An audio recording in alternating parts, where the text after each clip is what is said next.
Hey guys, it's Sarah, And Laura, and welcome to our podcast session. have you ever traveled somewhere because you saw it in a movie, in a series, you read it in a book, or you played it in a video game? Well, today we want to talk about that. So let's go. Let's go. So, I was in Paris last month, beautiful city, exquisite food, hmm and everywhere I walked, I kept seeing Emily in Paris, hmm that show on Netflix. I was walking around and suddenly I saw a huge line. It was Gabrielle's Oh restaurant. my god.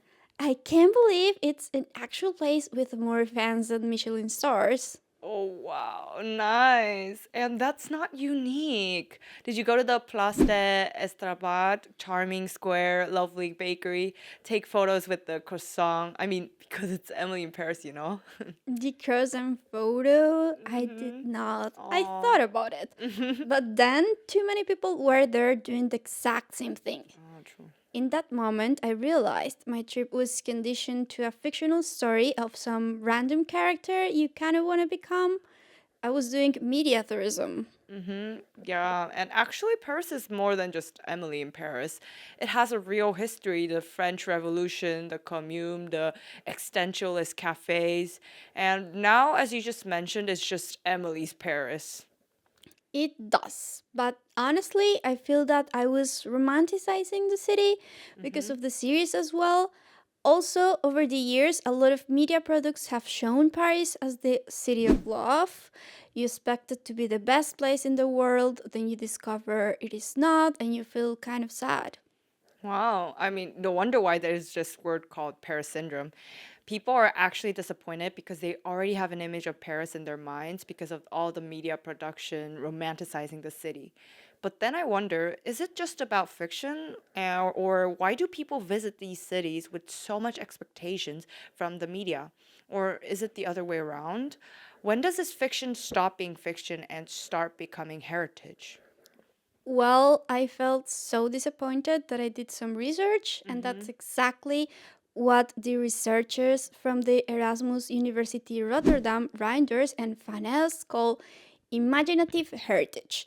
And their argument, which we'll unpack in this podcast, is that this isn't just fans being silly, it's more an active process of placemaking, and it has real consequences for cities, locals, and who gets to decide what a place means. So let's dive into this imaginative heritage discussion. Yeah. So, before we dive in, what exactly is imaginative heritage? Because it's not just a place from a movie, right? No. Reinders and Van Es define it as fictional narratives that become attached to real places over time and then actively shape how people understand, use, and even govern those places. The key word is heritage, which usually means something old, authentic, passed down. That's what we have in our minds. And these researchers are saying that fiction can function in a similar way. Ah, so in that case, a castle is a heritage, but King's Landing, the capital of Seven Kingdoms in Game of Thrones, which is actually located in Dravonic, Croatia, can also become a heritage.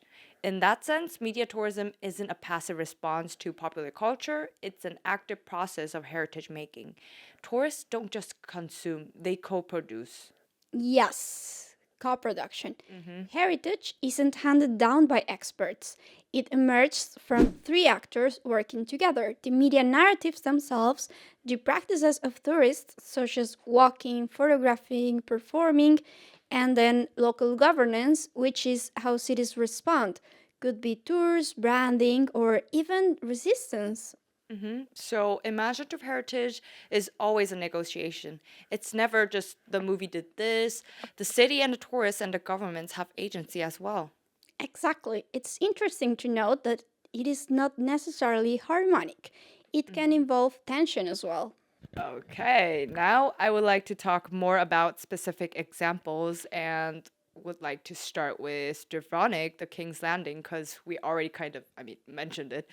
Because on the surface, this seems like a success story. The city was already beautiful, but post Game of Thrones tourism exploded in the city. People want to walk the walls where Cersei did, the queen did her walk of shame. Right, and the city initially embraced it. There are Game of Thrones themed shops, guided tours, museum exhibits.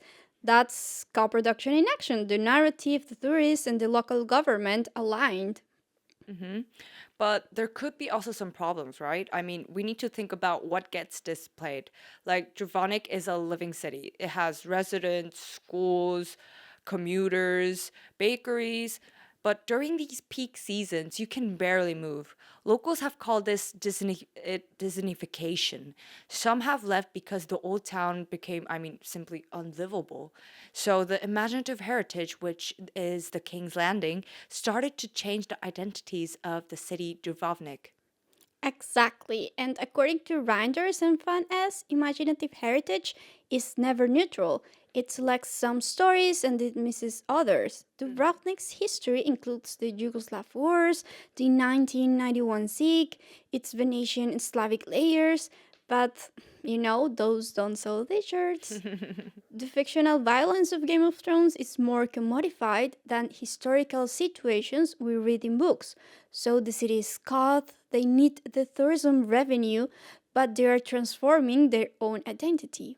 Hmm.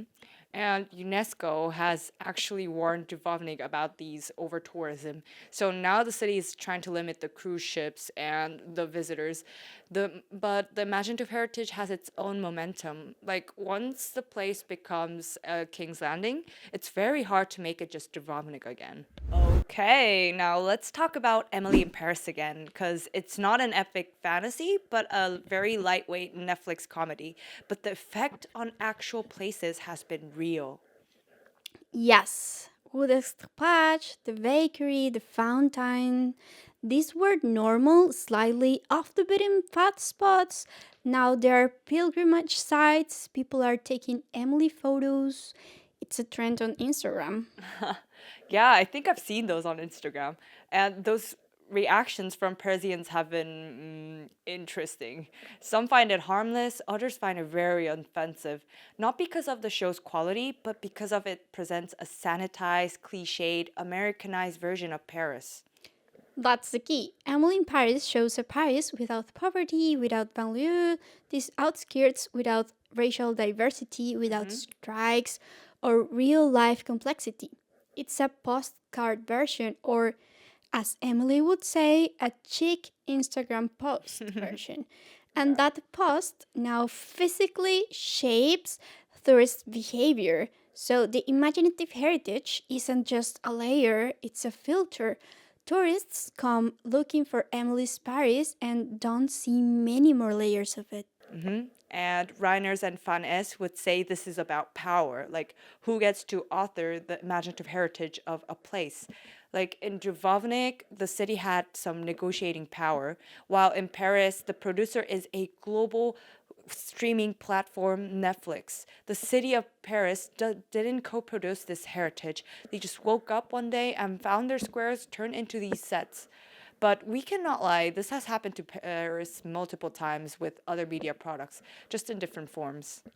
Yeah, and there's a class dimension too, because the tourists who come for Emily are often looking for luxury adjacent experiences to live like the main character of the series. They go to the same bakeries, the same fountain that drives up rents, changes neighborhoods' characters. It's a soft form of displacement. Now, moving on to a very interesting case, which is Narcos in Medellin. Now, Narcos is maybe the most ethically complicated of our cases because it's based on a real violence, right? I mean, Pablo Escobar was real. The Medellin cartel killed thousands of people, police, journalists, innocent civilians, and I think you wouldn't have a lot to talk about this here. Yes, I need to ethically position myself. I'm from Colombia. I didn't grow up in Medellin, but I know about the impact of this series. Narcos tourism is huge. There are Pablo Escobar tours. You can visit his grave, his former mansion, the rooftop where he was killed. You can even see the prison. Mm-hmm. And there's probably tensions as well, right? I mean, as far as I know, like for decades, Medellin has tried to like moved past the narco tourism era, and they invested in social infrastructures, libraries, like even cable cars. They rebranded as a city of innovation and resilience. But then Netflix came along and revived the Escobar heritage. Yeah, it's complicated. You see tourists everywhere in that city. From one side, it has brought economic prosperity, but it has also fetishized some parts of Medellin. They call it the Narcos culture. Foreigners do not only go there to visit the places related to this man's life, but they want to experience it, like this culture, drugs, women, poverty. I can keep on going. Do you want to see and live what the show portrays? Ah, yeah, I see. And the Reiners and Fanes talked about imaginative heritage as a process of attribution. Some narratives stick to places most almost magnetically, but Narcos stuck to Medellin because the violence was real. But the show dramatizes and glamorizes it. It turns Escobar into this some kind of anti-hero, like a character, you know? And tourists now come looking for that character. They want the frisson of danger, but some even express disappointment that Medellin is actually safe now. I mean, isn't that concerning? It is, but here's where the co production model gets interesting. The local response in Medellin has been mixed. Some tour guides are former residents of Escobar's neighborhood. They tell stories from the experience, not just a Netflix version. So, imaginative heritage can also become a side of reclamation. But there's also the risk of what scholars call dark tourism, right? Like consuming other traumas as entertainment. True, there's a problematic relation. Even though some locals profit economically from it, for tourists, it's more like sensationalism. But people also get the chance to tell their stories, stories that are not written in books, but that are part of the collective memory. The vibe of the city has impacted so many that a lot of foreigners have started to move there, which causes other problems like gentrification, but that's a deep phenomenon we can discuss another time. Okay, so the critical question would be whose heritage gets performed, the victims or the perpetrators? And Netflix, as a global platform, has a responsibility here.